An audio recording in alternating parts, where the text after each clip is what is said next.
Talaga namang patok na patok po itong ibinta ngayong darating na bagong taon. At alam nyo bang madali lang po itong ibinta at may tubo po tayo. Pwede itong panghandaan, pwede nating pagkakitaan, kaya huwag na po natin itong patagalin at umpisahan na po natin. So dito sa ating cake batter mixture ay gagamit po tayo ng 2 cups na cake flour. At kailangan nasalain lang po natin yung ating harina. At maglagay po tayo dito ng 2 tablespoon ng baking powder. At 1/2 teaspoon ng iodized salt, and then haluin lang muna natin. At dito mga gagamit po tayo ng whole eggs. Kung ilagay natin dito, gagamit po tayo ng 4 na piraso ng medium na itlog. And then 1/2 tablespoon ng vanilla extract at 3/4 cup ng tubig at 3/4 cup ng mantika. Ang gamit ko po dito mga na mantika ay yung ordinary lang po. Mga kailangan na pag naghalo na po tayo ay isipin po natin kung kumpleto na ba yung mga sangkap na nilagay po natin. Kagaya na lang nito na napapansin ko na parang may kulang talaga yung aking mixture. Kaya ayun pala mga hindi pa po tayo nakalagay po dito ng asukal. Kaya magdagdag po tayo dito ng 1/2 cup ng white sugar. Sa pagbe-bake po natin ay mahalaga talaga yung bawat ingredients. Kaya habang hinahalo po natin ay isipin talaga natin kung ano pa ba yung kulang ng ating mga sangkap para hindi po papalpak yung ating gawa. At para makinis talaga yung ating mixture ay salain lang po natin at pagkatapos isit aside lang muna natin ito. So dito na po tayo sa ating mirang. Gagamit lang po tayo dito ng 8 piraso ng egg whites mula po ito sa medium na itlog. At maglagay lang po tayo ng 1/2 teaspoon ng cream of tartar. Kung walang mga cream of tartar ay pwede na gumamit lang kayo ng white vinegar. Parehas lang po ng measurement. At pag ganito na po yung ating mirang na medyo makinis na po yung kanyang bubbles ay pwede na po nating ilagay ng pautay-utay yung ating 3/4 cup na white sugar. Kailangan po ay utay-utay lang po yung paglagay natin ng ating white sugar. Mga kung matagal ka na po dito ay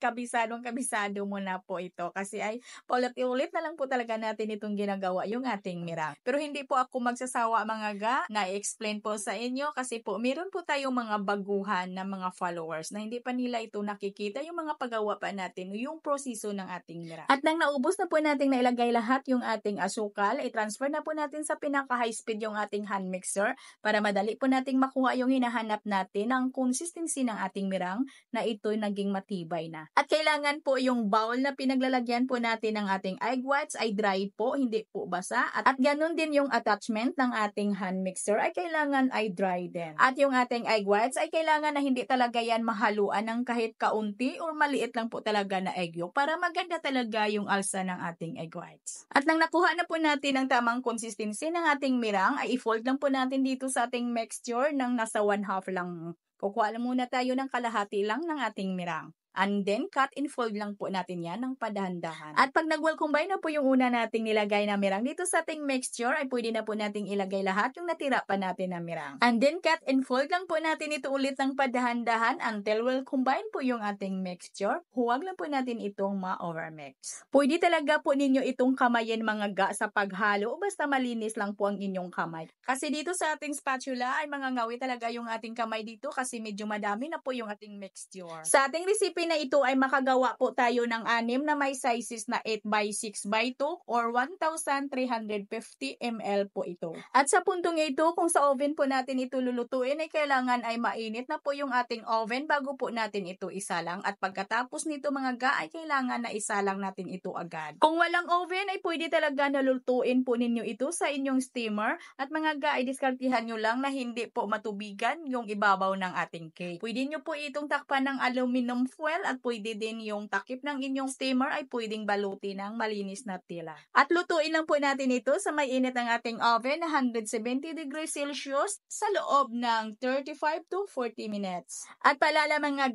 sa pagluto po talaga natin ay kakadepende po yan sa temperature o sa init ng ating oven o sa gamit po natin ng mga oven. Kailangan na kabisado po talaga natin yung init ng ating oven. At dito mga sa ating recipe ay pwede naman kayong maglagay ng iba't ibang flavor kung gusto po ninyo. Pwede nga na maggawa po tayo dito ng ube flavor. At butas-butasan lang muna natin ito gamit yung ating stick at itabi lang muna natin ito. Kagawa muna tayo ng ating milk soak.